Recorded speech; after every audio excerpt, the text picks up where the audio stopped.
G'day, it's Heath here from pickinglessons.com. In this guitar lesson, we're going to take a look at a great Irish tune by the name of Cooley's Reel.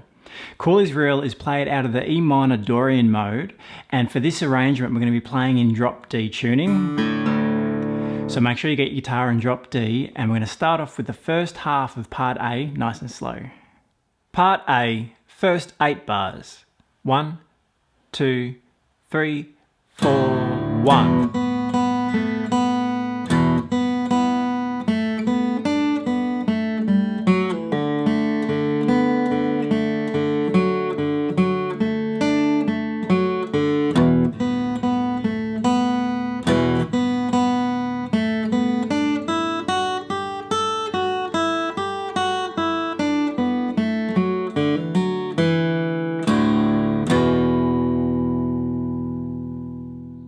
Alright, so there's the first 8 bars of part A. Now there are 2 variations in part A, and we've also got 2 variations in part B. First of all, that variation you've just heard, you could just repeat that twice and there's your part A for the tune. If you head on over to pickinglessons.com, you're going to find the tab and notation for this arrangement, where you will find some variations, so the variation for part A and the 2 variations within part B. pickinglessons.com. Okay, so just to get into this tune now, we're going to practice a few exercises, pulling out a few measures within the tune. So first of all, we're going to take a look at how we're going to play this opening passage, the pickup note into bar 1. Sounds like this.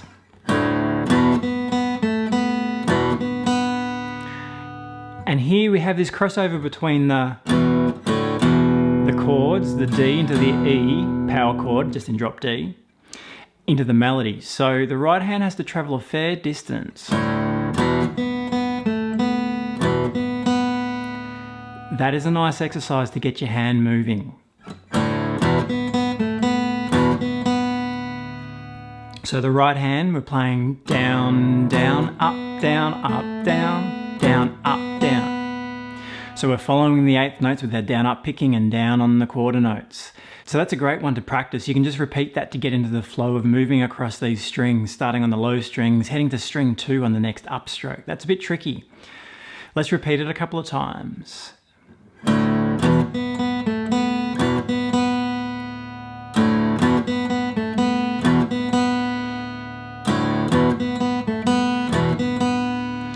So that's a great one to get going, because you do have to travel a fair way across our lower strings to that second string.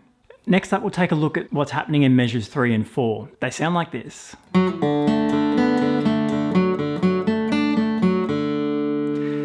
We're starting off with this triplet, the pull-off triplet, and that's on fret 4, 2, and the open string.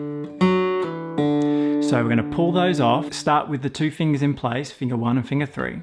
As we pick, we're going to flick each of the fingers down to that open string. 1 and up. Now we're moving on to... We're going to keep coming back to that D string as a pedal note. Let's put all that together. Ready, and 1 and a 2 and 3 and 4 and...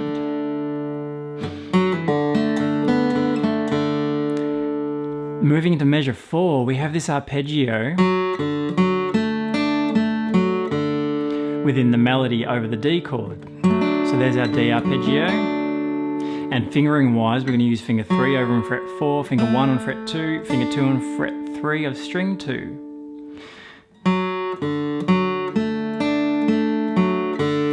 So leave your fingers when you can. So the first finger, the second finger can stay in place. That third finger will lift on and off fret 4 there, so we can get to the open string.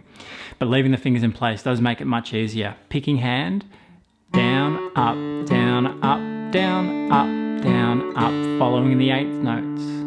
Let's repeat that a couple of times. Ready, and...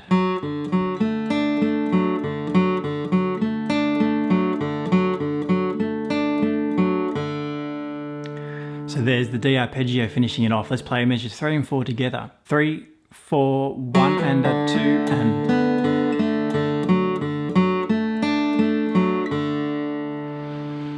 Okay, let's move on. Let's finish off now by looking at measures 7 and 8. So this finishes the first half.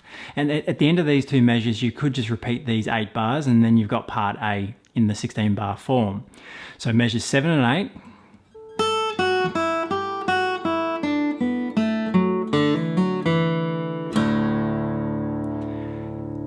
Okay, measure 7 and 8 one more time.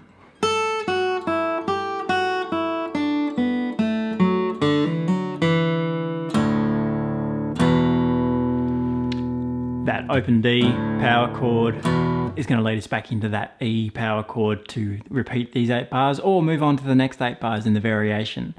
So here we're playing pretty much a scale passage, missing a couple of notes in measure 7. Try and kick that off with your little finger, and then you can jump back to your first finger, second finger, and now this hammer on triplet. Open second, fourth, first and third fingers, triplet, 2 and resolving to the E before we use the D as our pickup to repeat. So these first 8 measures, we can repeat them. Let's just try that once through. 1, 2, 3, 4.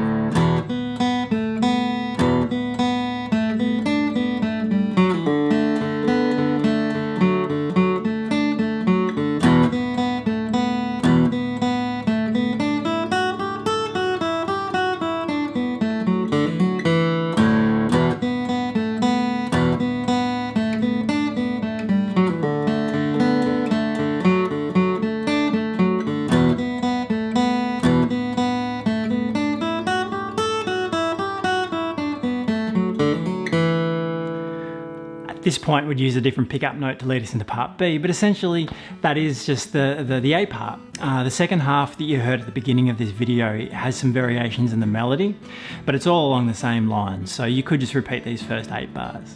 If you head on over to pickinglessons.com, you will find the tab for this arrangement, and you'll find the next 2 parts of this lesson where we take a look at the second half of part A and then part B as well. We'll take a look at some exercises within all these sections just to help our fingers move and get more fluent with the tune. You've also got the play along tracks there at 3 different tempos, so head on over to pickinglessons.com and I'll see you there.